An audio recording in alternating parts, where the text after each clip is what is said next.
Hello everyone. So we are discussing the problem examples of the chapter Structure of Atom, and today we will discuss problem example number 16. So here the question is, a golf ball has a mass of 40 grams and a speed of 45 meter per second. If the speed can be measured with an accuracy of 2%, calculate the uncertainty in the position. ये कौन से topic से बेटा question? This is also from the Heisenberg uncertainty principle. क्या कहता है बेटा ये प्रिंसिपल? ये कहता है कि आप एक ही टाइम पर इलेक्ट्रॉन की वेलोसिटी एंड उसकी पोजीशन को मेजर नहीं कर सकते, राइट? यहाँ पर आपको दी हुई है एक बॉल, उसका मास कितना है बेटा 40 ग्राम्स एंड स्पीड है 45 मीटर पर सेकेंड. आपको कहा गया है कि ये जो स्पीड आपने कैलकुलेट की है, this speed can be measured with in accuracy of 2%.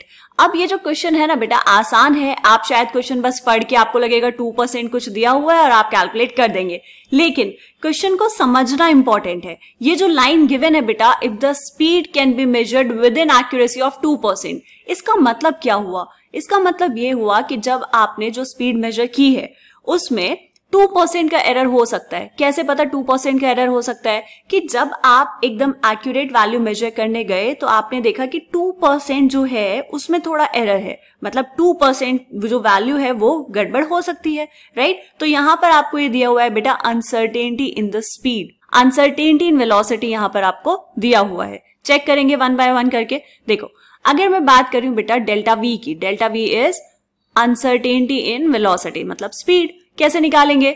45 metre per second है और उसमें 2% का एरर हो सकता है, तो ये कितना हो जाएगा बेटा 45 into 2/100 which is equals to, calculate कर लेंगे बेटा इसको, तो ऊपर हो जाएगा 90 डिवाइड बाय 100. कैलकुलेशन भी कोई मुश्किल नहीं है, तो 0.9 metre per second, right?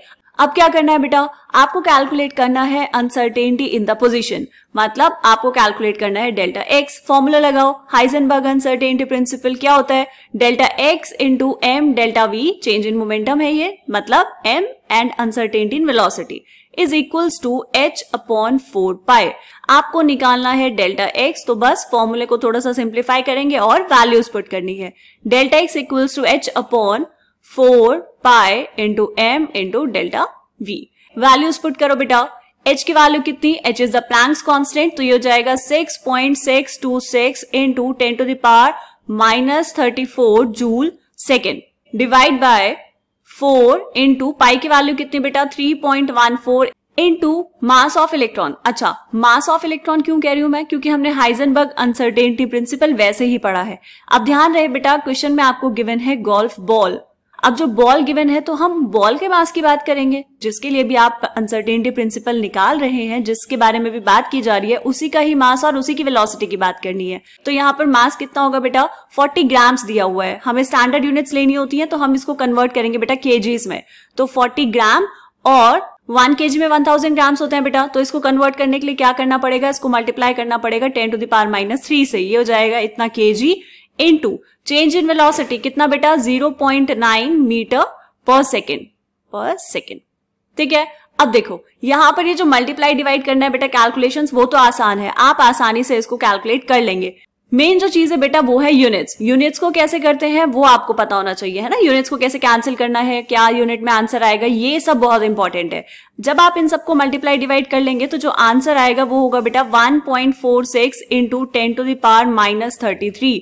Unit क्या आनी चाहिए? हम बात कर रहे हैं अनसर्टेनिटी इन पोजीशन, मतलब ये होना चाहिए मीटर, राइट? लेकिन यहां पर जो ऊपर इतनी सारी यूनिट्स दी हैं उससे मीटर कैसे आया? अगर इसकी हम बात करें बेटा तो देखो, चेक करेंगे यहां पर यूनिट्स को.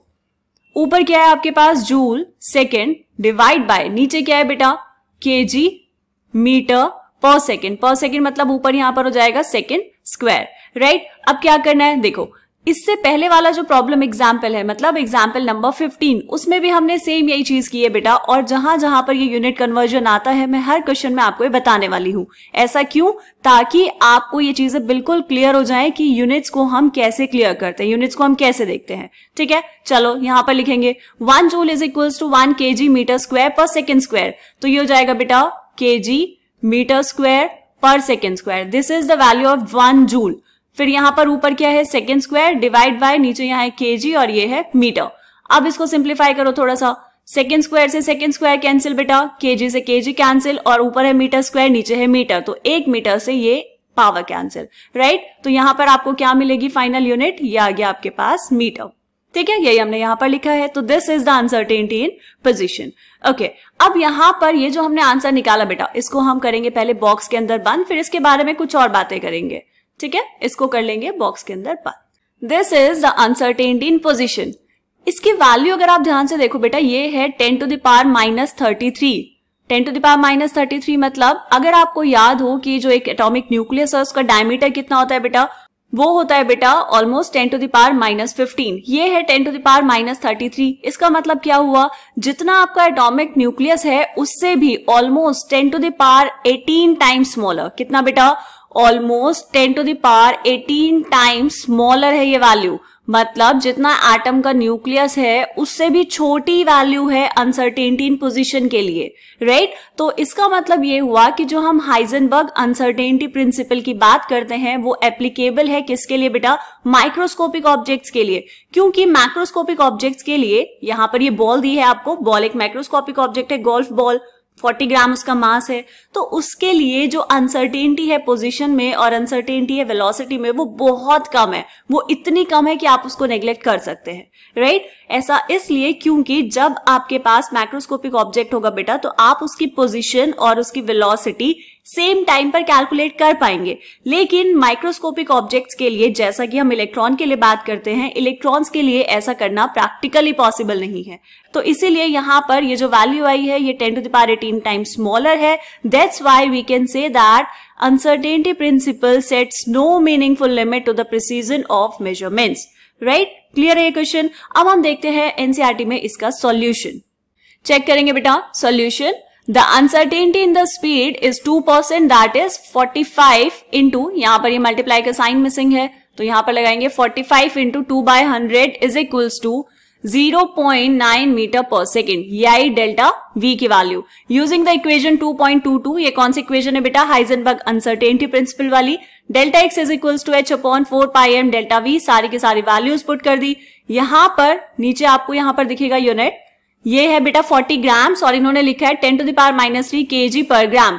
ये कहां से आया, ये सिंपल यूनिट कन्वर्जन किया है बेटा। देखो 1 kg में आपको पता है कितना होता है, 1000 ग्राम्स होते हैं। तो अगर आपको कन्वर्ट करना है ग्राम्स को केजी में तो हमने क्या किया, यूनिट फैक्टर निकाल दिया। यूनिट फैक्टर कैसे निकालेंगे बेटा, देखो ग्राम को करना है केजी में, तो ये आपके पास आया 40 ग्राम्स इनटू, नीचे ग्राम चाहिए हमें, ऊपर चाहिए केजी, तो 1 kg में होते हैं 1000 ग्राम्स, राइट। तो ये कितना हो जाएगा बेटा 40 इंटू 10 to the power -3, और यहाँ पर ये वाला ग्राम और ये वाला जो यहाँ पे लिखा है ग्राम इनवर्स, ठीक है। इस ग्राम से ग्राम कैंसिल हो जाएगा और आपको ऊपर क्या मिलेगा, केजी। ये बिल्कुल वही वैल्यू है जो हमने अभी यहाँ पर अपने क्वेश्चन में सॉल्व करते हुए ली थी, ठीक है। 40 into 10 to the power -3 kgs।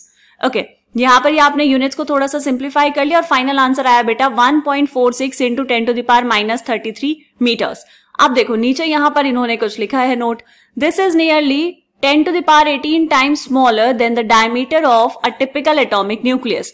As mentioned earlier, for large particles, or we can say for macroscopic objects, the uncertainty principle sets no meaningful limit to the precision of measurements.